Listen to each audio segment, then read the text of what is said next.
What's up? It's Thursday. Welcome to the show. This is Back to the Window with Scott and Scott. I am your host, Scott Steen, lead handicapper at WHINERS.com. I'm your co-host, Scott Reichel, senior handicapper over at WHINERS.com. And together, we do this each and every day, 3 p.m. Eastern, 2 p.m. Central, helping you guys in that journey to head back to the window. Scott, you get back to the window last night. How'd your day go? Overall, not well yesterday, but it happens. Had a good start to the week, so I'm still profitable on the week. But it was not particularly good yesterday. Ended up having a loss with my play today. I had the first period under in the Lightning Rangers game, and Vasilevsky gave up a goal on the first shot on net. There was one goal in the final 18 minutes of the period, and I still lost. So not a fun time. Brutal. Absolutely brutal.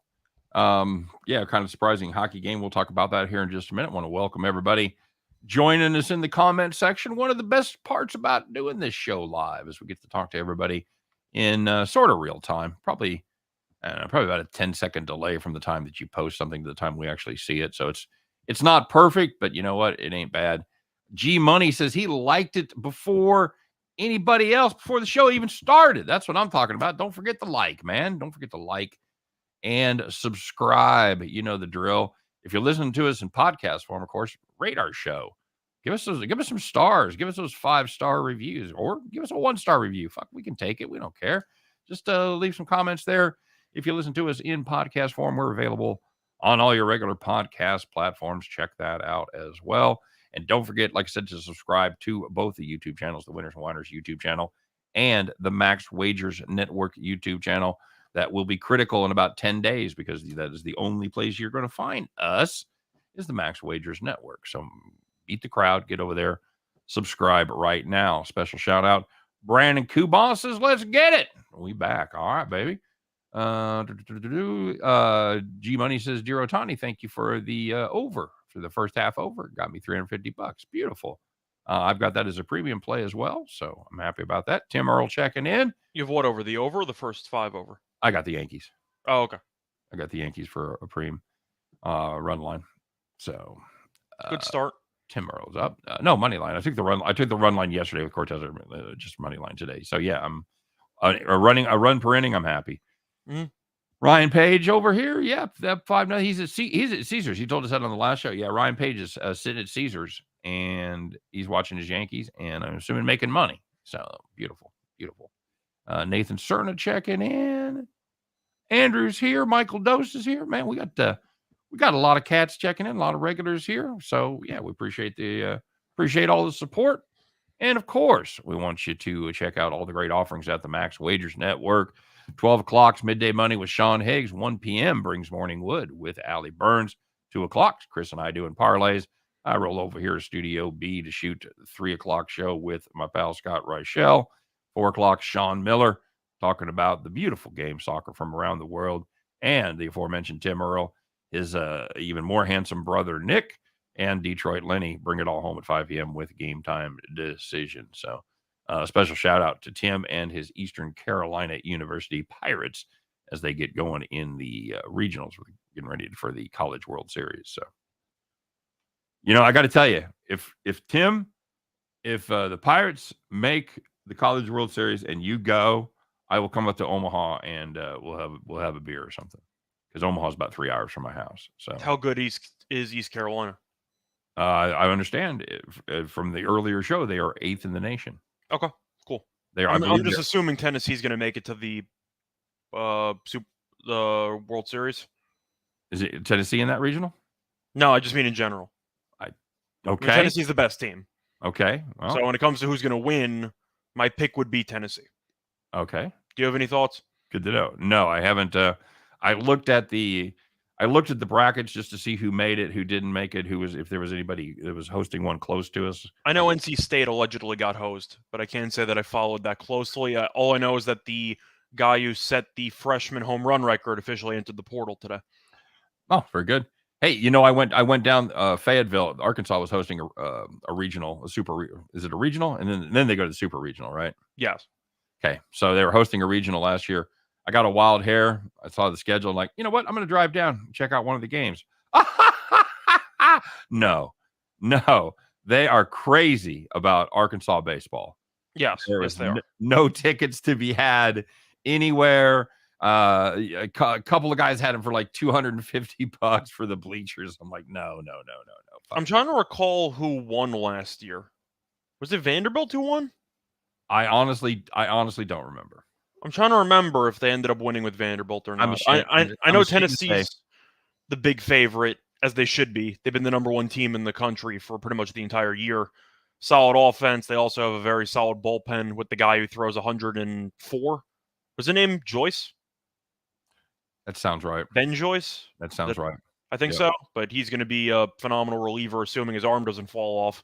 And yeah, if you want a dark horse, I don't even know if they're in the tournament or not. Is Coastal in by the way, tournament? Michael, that's the one team I know that didn't win because Arkansas got beat in their own regional. They did not advance to the super regional. They lost to I can't even remember who it was. I can almost. Was it Mississippi State? Because Tim's telling me Mississippi State won the whole thing. That's right. Rocker got shelled in the final. That's right. That's right. They had the two-headed monster for Vanderbilt. I'm saying that was Rocker who got shelled, right? Mm-hmm. And they lost in the that sounds familiar. So if you want a dark horse candidate, Coastal Carolina, no particular reason. I didn't watch them play all year, but I know that they always make a deep run. It always feels that way. So I guess Coastal's the long shot. They're in the ECU regional because ECU is hosting that regional there in Greenville. The fact that I knew Coastal was even in the running without following a minute of college baseball means that they might be a Cinderella story because they usually make a relatively deep run. They have a pretty good program over there. We'll see. There's a funny line. Andrew Kalaji says the last four were Mississippi State, COVID, Vanderbilt, and Oregon State. I remember Oregon State, and I remember Vandy. I forgot that Mississippi State beat Vandy last year. I just remember Vandy being in the final. Yep, very good. Jones says, happy Thursday. Thirsty Thursday. Yeah, happy Thursday to you too as well. Grand Canyon is a good dark horse. They have a shortstop, should be a first-round pick. And Brandon Kubas checking in with Santa Barbara. Man, they got a lot of college baseball fans out there. It's a beautiful thing, man. A lot of games every day. A lot of line inefficiencies. You just got to. It was one of those situations that we talked about where we both were looking into potentially getting involved into baseball, and then as I looked up, they were about to start the tournament. Right. I kind of missed the entire boat on that one. Yep. But I'll actually look through some odds briefly. If you want to follow my hunch on the Coastal long shot, 200 to 1. Okay. So whatever. We'll see. I know if you want to look for an upset in one of the earlier rounds, I really do like that Wright State team that I've been kind of following a little bit. I know that they absolutely destroyed their entire conference tournament, but that Wright State team's pretty good. I got to see who they're matched up against in the first round. They're matched up against Virginia Tech. They're around plus 390. Yeah. I don't mind Wright State. I think they got a shot there. Okay. What?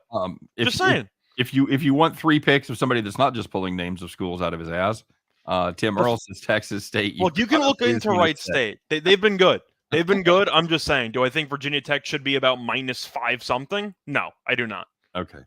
All right. What do you want from me? Okay, I know Wright State can mash the ball. So if you want to give me like a 4-1 underdog, I'll take a team that could score 7 runs. We'll cut out all the part where I question your following baseball, and you'll sound really smart. It'll be fine. We'll see what happens. I'll tell you what. If I'm wrong about everything else, but Wright State somehow pulls it out, I hit a 4-1, and I could just take a victory lap for the rest of the tournament. Okay. That's all I'm saying. Wright State to win the regionals, what you're saying? No, I'm taking Wright State in the first game against Virginia Tech. Oh, just the first game. The first game, they're plus 390. Okay. I think that's a pretty solid value play. Did you see Eastern Carolina was Tim said minus 10,000 in the game against Coppin State? Can that be Tim? Is that really right?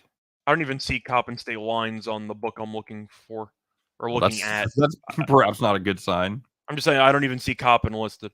I know Coppin's one of the top seeds in their regional. I just don't know. Okay. All right. Very good. What have I forgot to talk about? Oh, our great friends over at Caesars. Speaking of Caesars Sportsbook, as Ryan will attest, it's a good place to be. It's also a great app to use. Whatever works for you. If they're in your state, have a great opportunity for you. First bet insurance up to $1,100. You make your first bet and you make it count, man. Maybe you got that. Maybe you want to take that spin on Wright State, a little plus money. It's a good time to do it. You put $1,000 risk-free.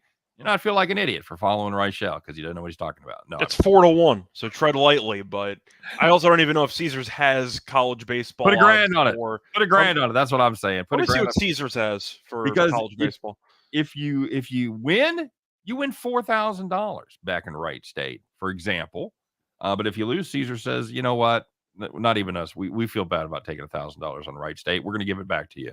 But it doesn't Power just have to 5 be Wright bias. State. It can be any team up to $1,100. Caesars basically insure your bet. You guys know the drill. Is available, of course, only where Caesars Sportsbook exists. Must be 21 to play, except in New Hampshire and Wyoming, where you must be 18. Use the code ATSWINS, Caesar, ATSWINSCZR. That code is available in the description of today's video, as well as the link that'll take you to the page to get you going right there. So, very good. Tim Earl is joined by Rye Cape as another ECU fan. A couple of Carolina guys taking care of business there with the Pirates. You know what? I'm on the Pirates now. Why not?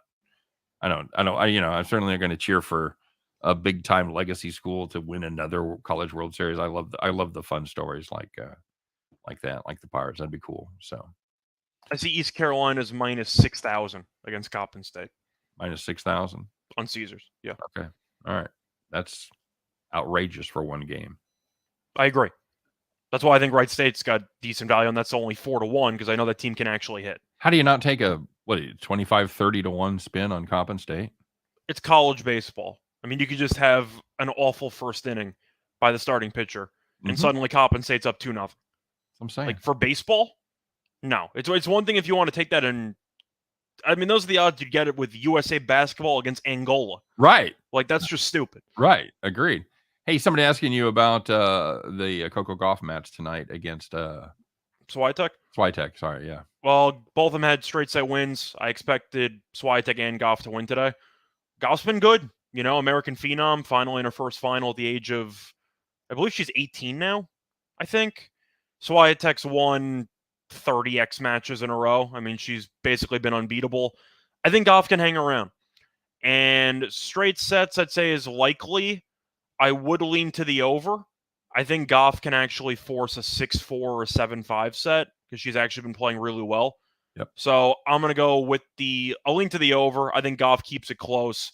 Do I picture her winning the title? No. I think Swiatek's going to take it, but you don't want to lay that much juice with Swiatek. So give me a competitive 2-set win by Swiatek, but I think that the match probably goes over. Okay, very good. Ryan Page, I'm assuming he's asking you because he was checking in with the last show, and I spent about 5 minutes ranting about Adon, so I think he has my opinion on it.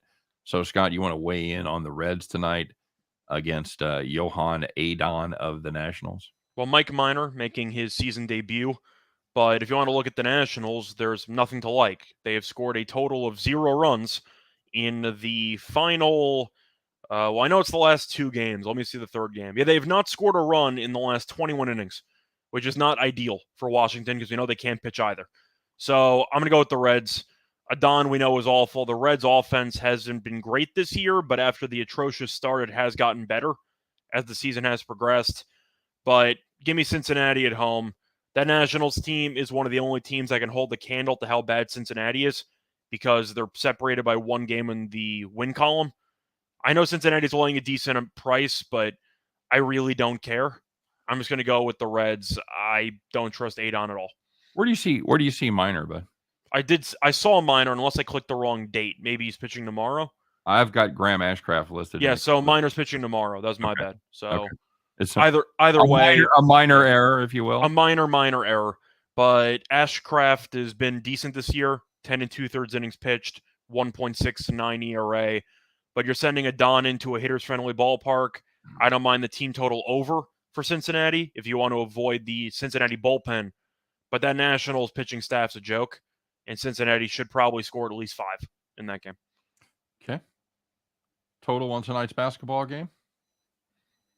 There's been a lot of money on the over, which I don't fully understand. I like the under. Okay. I think it's going to be a hideous basketball game. And when you want to talk about the layoff that we saw in hockey, for example, with the Lightning yesterday and how they just looked out of it, the Celtics have not played since Sunday.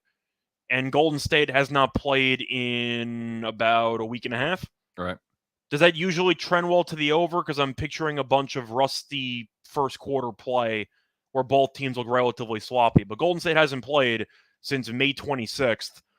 I'm not going to take the over there.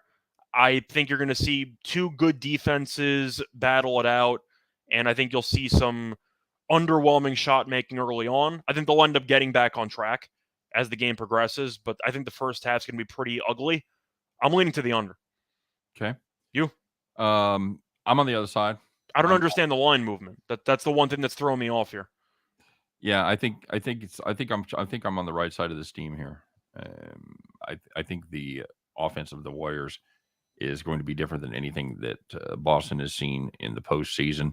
I would be more inclined to play the under in the first half. The Warriors haven't been a great first half team, and like you said, there could be some rust, but I think they do enough in the second half to get it over the total. Nathan Sterner wants to know about me and the Avs tonight. I'm not going to fade a team that Kemper's officially out, by the way. Right. Yeah, we talked about that on the last show.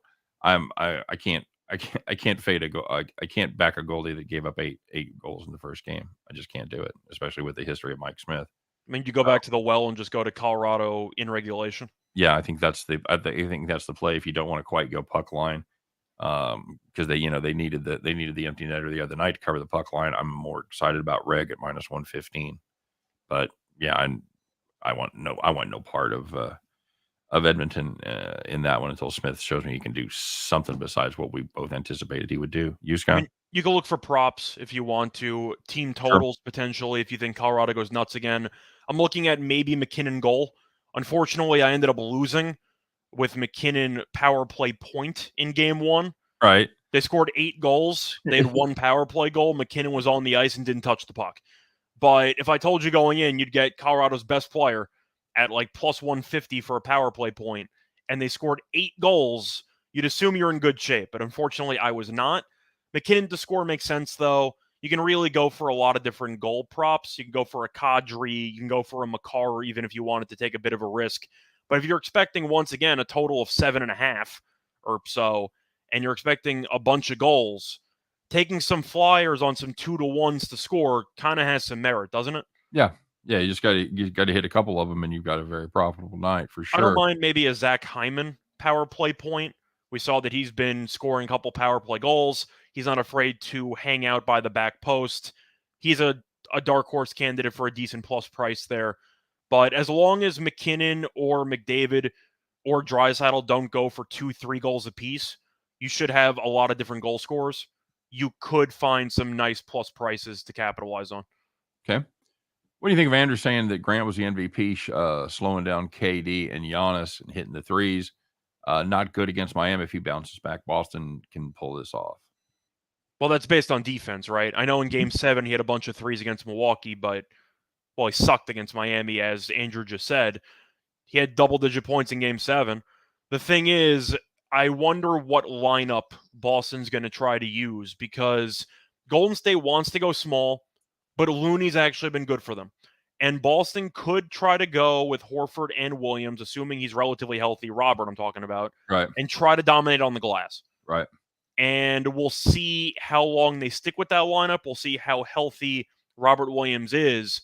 But if they want to match Golden State's small ball lineup, then Williams and Horford are going to have to be huge. Yeah. Yeah, literally. Rye Cape says, good luck to all night. Let's cash some tickets. All right, Rye. Very good. Don't forget you can catch Rye every Friday. Well, it goes up midnight Friday night Central Time. So or Eastern Time rather. So you can catch him with me and Scott and Chris on our NASCAR show.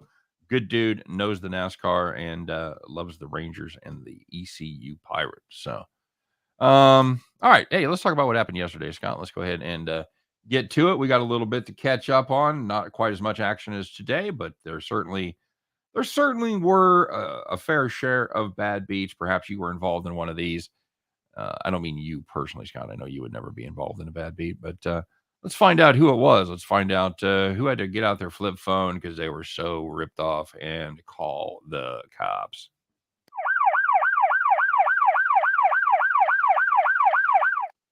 All right, Scott, let's start in the major leagues. No surprise there. If you had the Pirates, Dodgers, First 5 under 4.5. You're looking good. Just 2 runs through the first 4 innings. And then the wheels came off. The 3 runs in the 5th inning, 3-2 after 5. Hey, man, that's more than 4.5. You're under 4.5. No bueno. Call the cops. And easily the worst beat of the night. If you had the Astros team total under 4.5 against the Athletics, they had 1 run through the first 8 innings, and there was no extras. So what can possibly go wrong? Well, you guessed it. They scored 4 runs in the top of the 9th, and they finished with 5. A lot of guys had the Astros both straight up and as part of parlays in the comment section of my video yesterday. So that was a nice victory for a lot of folks. If you had the White Sox team total over 3.5 against the Jays, 3 runs in the first 4 innings. Just need one more scritchy scratch across the plate. The final 5, you're not getting it. Sit down, White Sox, over 3.5. That's a joke. Tear up that ticket. Call the cops. Yeah, a pretty bad beat, but I think we can agree the Astros one was probably the worst one. Yeah, I would go along with that as well.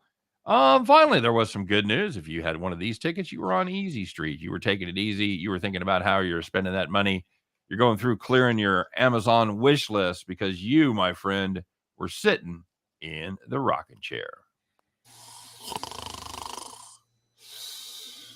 So the first one, if you had the Marlins in Game 1 on the money line against the Rockies, they led 5-0 after 4 innings, and they put up a casual 14 runs. They won the game 14-1.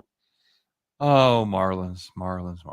Hey, if you had the Lightning Rangers over 5.5, we did not.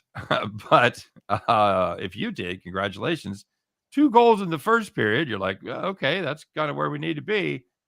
4 goals in the second period. Hey, take the night off. You're out of here. You've been cut because you're 5.5. That's a winner. Congratulations. You were sitting in the rocking chair. And the last one, if you had the Twins, team total under 3.5 against Scooball, he was dealing because the Twins only had 2 hits in the entire game, and it's tough to score many runs when you only have 2 hits. They scored 0. How long have I been telling you about Scooball? Well, we've both been on board Scooball for, I don't know, a year and a half, 2 years? Over 2 years. I know the guy we were waiting on. Scooball. The guy we were waiting on the most, I think, was Casey Mize, and he just never fully developed.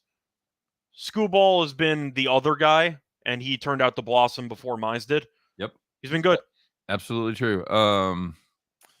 Who was the lefty in Detroit with the wipeout slider? Matt Boyd. Dude, where'd he go? I thought he had Tommy John. Did he? I know he did. He got traded.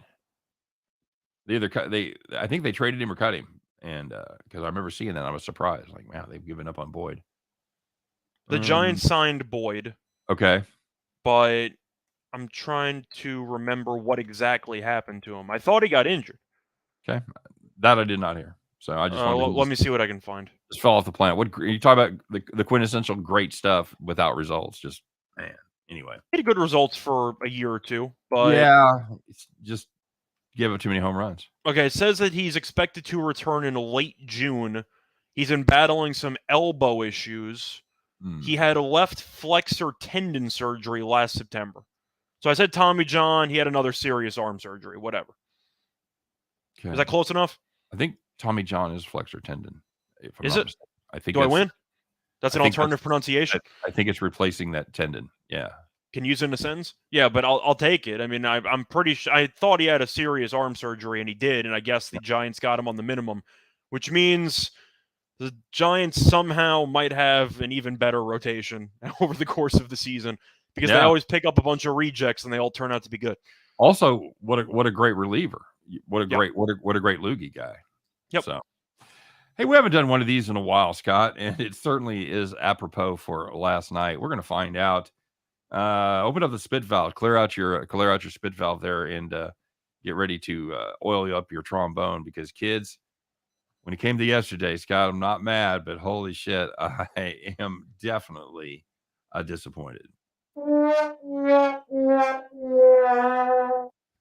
So the Dodgers, Scott, they had a stretch that I know a lot of their fans had to be salivating over because they had 3 games with the Washington Nationals. They had 4 games with Arizona. and they had 3 games against the Pittsburgh Pirates. Now, you had to think that they were absolutely going to make hay, and in fairness, they did make hay in the first 7 games of that series, winning 6 of the 7. They go back home. Here come the Pirates. What happened, Scott? Well, the Dodgers were laying about $3 in every single game, and they got swept. If you would have parlayed those, you know what it paid? Did you see this? For what, $100? Sure. Let's just, for $100, what would it have paid? I mean, I'm going to completely just make this up, but 35,000? Not bad. Not bad. 4,800. Okay. 4,800 or 48,000? 4,800. 48 to 1. Okay. So, yeah. So I wasn't even close. Fair enough. No, you weren't. You Okay. missed. I had some fun. But that would have been fun. Yeah, that was, and I did the numbers last night just based on kind of what I had in rough guess. And I guess Greg Hoops Peterson posted and said it would, because I came out with about 50. If you rolled it over, it'd have been around 50 to 1. And he came out with 48 to 1. So not bad. Good payout. Anybody see that? Somebody asked me in the comment section of the first video, said, did anybody have the Pirates sweeping the Dodgers? I said, yes, somebody did. I don't know who they are, but I liked the Pirates yesterday. Yeah, count? That was we talked about that being the best pitching matchup of the series for the Pirates. They were able to win the 2 where they were at a decided disadvantage. Yesterday, they've got Quintana going, who's been, as somebody put it yesterday in the comment section, Cy Young hopeful Jose Quintana. Yeah. Okay. I'm just saying. Any reason he couldn't be this year's Robbie Ray? I just think the lack of innings is going to hurt him. He's not exactly a distance guy, and I don't think people are actively watching Pittsburgh play. I think that's what's going to hurt him more than anything. So, okay, all right, very good. But either way, he was decent. He was better in the previous starts, but gave up a couple runs. Didn't matter. The game was close. Then the Pirates blew it open in the 9th, and the game was over. Had the over there. I was pretty happy about it as we had to sweat it for a little while. But, I can't even make a case that the Royals aren't the worst team in baseball. I mean, I know they have the worst record, but you go, well, but the fucking Pirates playing some decent ball. What are they, 4 under, 5 under? I want to say they're 6 under, but they're better than the Phillies. Yeah, that counts. And the Phillies actually won a game yesterday. Good for them. They're winning. Yeah, the Pirates are winning the Battle of Pennsylvania, man. Yep. So God bless them. Scott, I would say the worst team's probably the Nationals, but I think it's close. Unfortunately, yeah, a bit too close for sure. So now, this is always. Is there anything? What's better, a 3-pointer at the buzzer or the walk-off home run? As a fan or as a bettor? As a bettor. It's got to be the walk-off home run. Okay. All right. I think I agree. Let's find out. You ever cover a run line with a walk-off home run? It's almost impossible. I did it with opening day against the Royals. I had the Chicago White Sox on the run line, and we've all done it at some point. Yeah. But the walk-off home run when you're dead to rights, it's a hell of a feeling. Yeah, they were one down. They were a run down with 2 outs, nobody on base, but 2 guys on base hit the 3-run homer. Like, fuck me. I'll take the walk-off. Absolutely. All right, so let's find out, man. There was one yesterday, and we probably don't talk about it enough, but there was definitely one that needs to be noticed that happened yesterday. Let's find out who it was, Scott. We kind of gave it away, but we don't know who it was. They were the gambling hero of the day.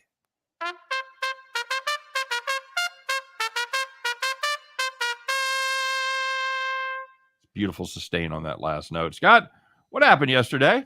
So we already talked about game 1 of that Marlins-Rockies game and how it was a rocking chair for the Marlins.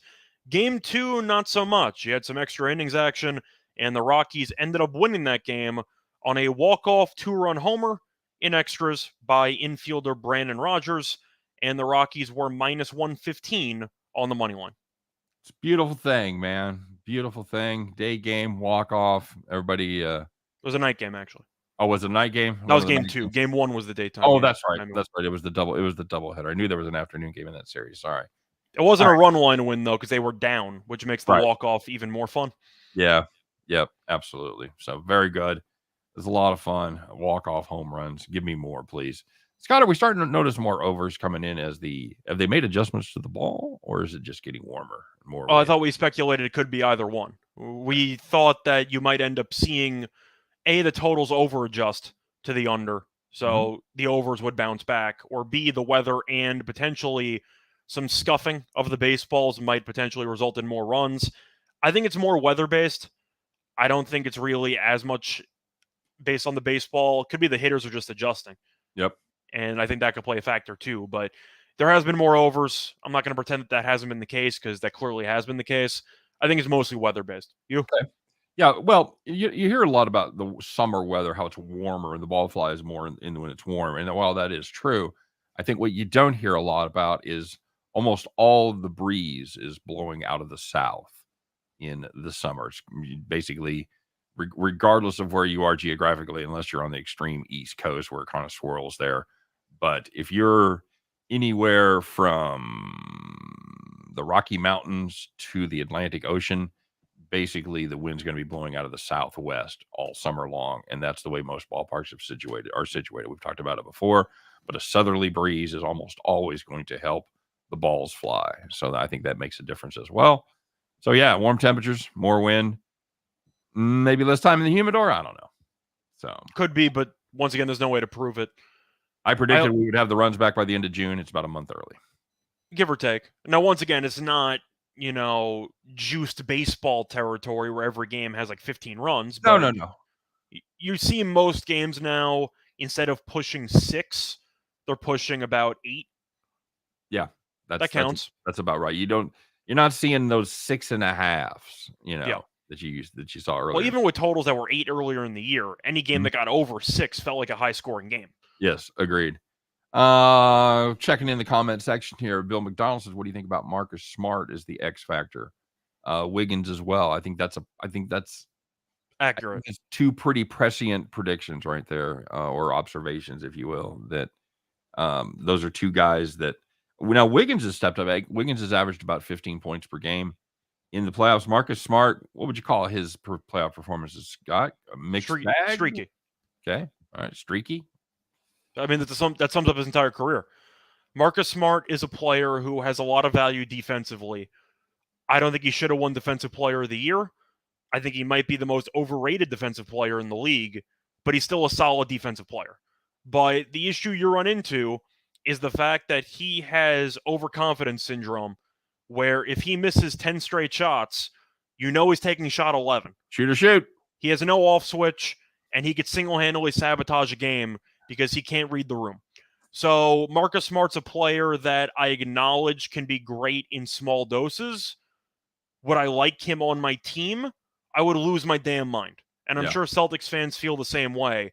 I think that he's a pretty good player. In most years, he's not good enough to be the third best player on a title team. And this year, I don't think he is the third best player on the team. I think you could argue that Horford's more valuable. Yes. So as a fourth guy, I don't mind him. But offensively, he's going to kill you half the time. Yep. He would be so much better if he knew I'm not allowed to take more than 9 shots in any given game. Statistically, he's going to kill you about 70% of the time. Pretty much, offensively. But if he would shoot 9 times max, he'd be great. Yep. But he sometimes will push 18 shots, and you want to slap the crap out of him. Yep, agreed. There's too many weapons on that team for him to have to shoulder that kind of responsibility or think that he has to shoulder that kind of responsibility. Pretty much. Andrew pointing out a great stat, and if you would have asked me if this were the case, I would have guessed yes, but he's got the stats right in front of us. Averages have gone down for 4 straight seasons: 252, 245, 244, 240. It's going to keep going down. I would also posit, without looking it up, that strikeouts have gone up. Now, here's my question for you: when they officially ban the shift, do you think averages will actually go up, or do you think the strikeout rates are so high it's really not going to matter? I think the strikeout rates will continue. I think averages will go up because I think it'll go up, but I'm not expecting anything above 245. Where are we at this year? 240? At 240. But I still see a lot of strikeouts. There's still too much 3-outcome baseball that's being played. I agree with that. But I think there's a lot of balls, especially by lefties. Yeah, that are shifted. That are being hit into that shallow right field spot, where for 100 years that was a fucking base hit, and Yeah. now it's a ground out to the second baseman because he's playing 20 feet in front of the right fielder. So I I think a think ceiling next year would be 248, but I don't see it. I think we get to 250. Really, you do? Okay. I do. I I would like to forgot, when are they officially doing that? Is that for next year? That's like 2 years down the road. believe it's next year. Okay. Well, we'll Next find out. Do you But agree with it, by the way? banning the shift? Yeah. As a baseball purist, bunt the damn ball. Yeah. Like, get on base. However, with baseball consistently losing viewership, it's also not because of style of play. It's because you black out half the games in local areas so people can't watch the games, which is a separate story. The MLB makes it almost impossible to follow teams if you are not in the local area. But I think that with the argument that slow play and the 3 outcomes are making baseball boring, if you want to find a way to immediately inject some adrenaline into the sport, I can understand it. Do I agree with it? No. I think the issue is you should make baseball more accessible to fan bases, and instead of blacking out local teams and everything like that, make everything $2. If you make the baseball games cheaper to watch, I guarantee you your actual fan base will grow. But baseball seems to prefer to make it more exclusive to find, which means you're not going to watch many games. Fucking people make money in spite of themselves. Am I wrong, by the way? Or because I'm sure you've noticed that with blackouts in Kansas City, but how do you grow a fan base if You're you're talking. Let's be clear. If I have cable in Kansas City and I only can't watch the Royals because I have a streaming service, I use YouTube. But if I had cable or if I had the dish, I could watch every Royals game. But you're talking about being able to watch it through the MLB app. I'm saying with that, or if you are a fan of a team in a different state. Well, you got to get the MLB app. The point is that you have to pay a lot of extra money in order to actually watch your team. It's $100 for 6 months. You're paying 16 change a month. Okay. Okay. Yeah, it sucks. I agree, but the point is it's a hassle. That's the point. Okay, but what does it do? What's the plus side for MLB if you're a Royals fan in Long Island? What does that do for MLB if they just let you watch every Royals game free? I don't know if it's a matter of being free, but just make it more accessible. Make it a little bit cheaper. Do something. Okay. You can't. It's a situation it's where incredibly accessible through smart TVs, through your phone, through a tablet. MLB app is right there. It's good. Well, for example, Bronco as an example. He lives in Austin. He can't watch the Rangers or the Astros. Yes, he can. Oh, well, he can't watch. Oh, you talking about? No, that's a blackout. Whoa. I'm talking about the blackout stuff. Okay, so you were talking about two different things. You said if I live in another city. I'm saying it's a mix. The first thing I was talking about was blackouts, and then I transitioned. Yes, blackouts are fucking ridiculous. Those are stupid. I agree with that because the logic there that MLB employed, and they've employed it forever, and the NFL used to do it as well, that, well, nobody's going to come to the games if we let them watch it on TV. Well, that's bullshit. The game is an experience unto itself. What's going to keep me from going to a game if I'm a regular schmo out there and I want to take my four kids and my wife, what's going to keep me is the $250 price tag that I'm going to have to go all in and pay. Parking, food, all that stuff. Parking, food, tickets, and that's a light night with 6 people at a ballpark. So I mentioned being in a different state, which is a separate issue trying to find the games. It's mostly blackout stuff. Okay. Yes. It really ruins the ability of fans to follow the game on a day-to-day basis because the backwards logic of the MLB is if we let them watch the games, they won't spend money at the stadium. And that's fundamentally wrong for the actual concept of growing a fan base. Yes, agreed. You want exposure. The more exposure would indicate, as long as you're putting a good product on the field, more exposure is going to bring you more attendance. And it's also even the case for the Yankees this year because they started showing some games only on Apple TV. Right. I don't know who's the moron who thought of that idea, but some people don't have Apple TV. And if you want to watch the Yankees and you live in New York, then why do you have to spend extra money to watch your local team play? As I understand it now, and help me out here, as I understand it, the Apple games are free. You just have to have downloaded the app, but you don't have to pay for it. That I'm not sure, but wouldn't you I thought that still? was the case. But that would imply that you're still watching it on your TV that has Apple TV capabilities, right? Right. That's a whole separate can of You do have worms. to make some arrangements. That's the point. You have to make arrangements to watch your favorite team play. They make it too complicated. Okay, fair enough. Larry Sports Talk brings up a great point. Their marketing as well.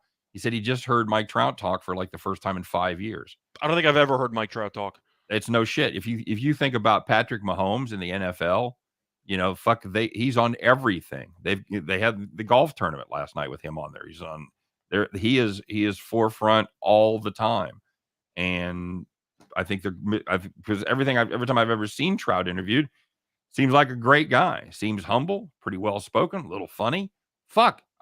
Great point, Larry. Absolutely. I want to ask you something.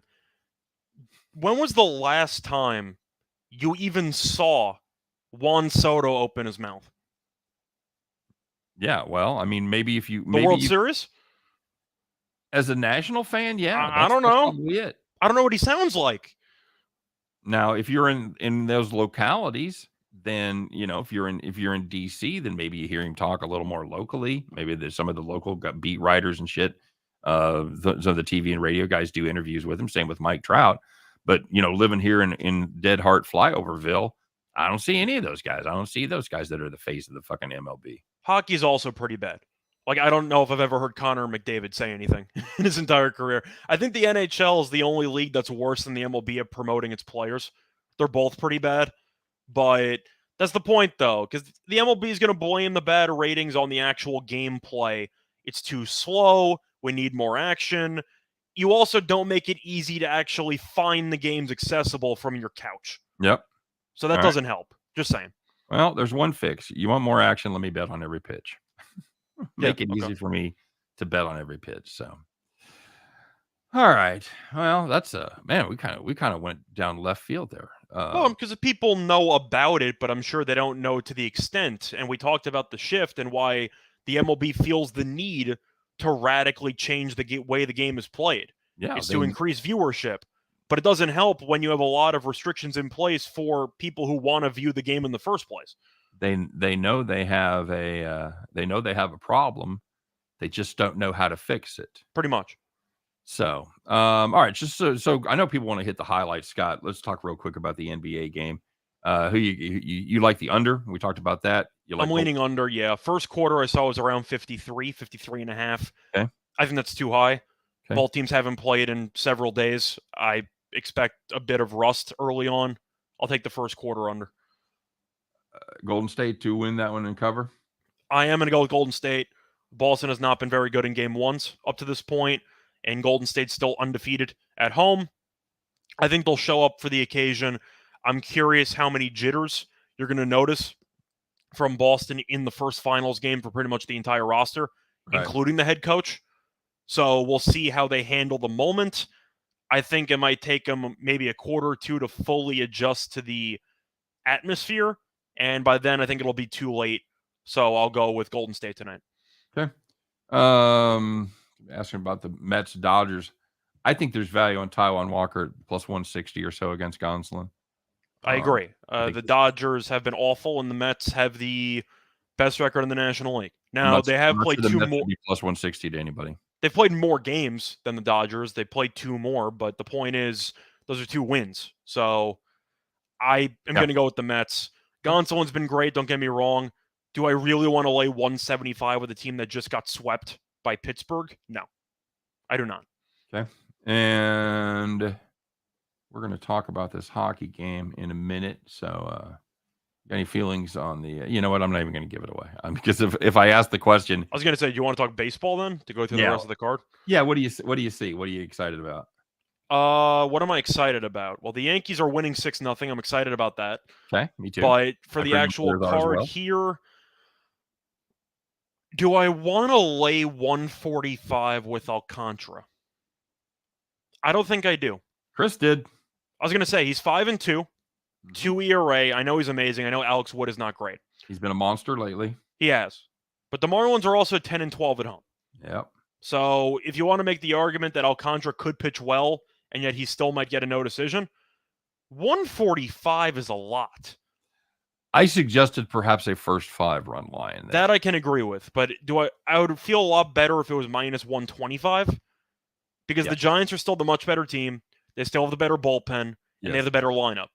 So the question is, do you really just put all your eggs in the Alcantara basket? That's what you're doing. And if I was going to do that, I would do the first 5. But for a full game, I'm not laying 145. I think that's a little bit crazy. But what?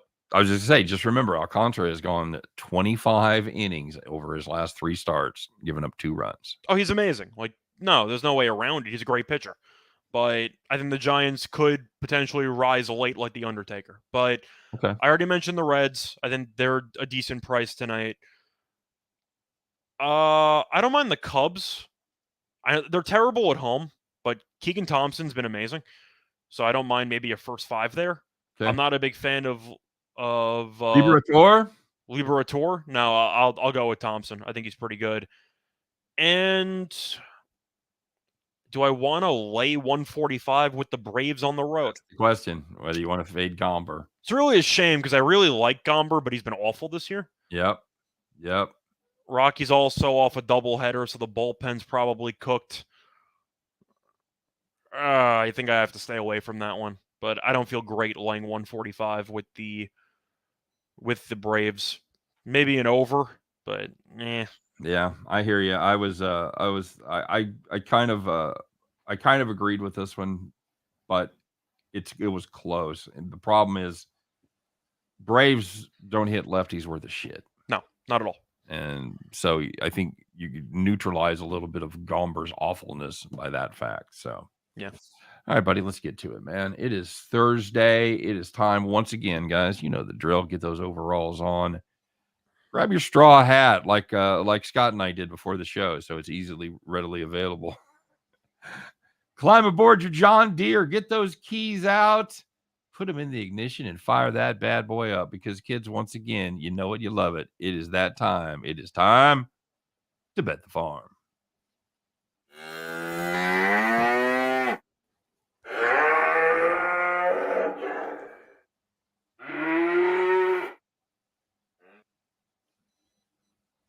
You good? But it's hard to believe we do this in real time. These kind of complicated wardrobe changes, sound effects, visuals, we do it all in real time, buddy.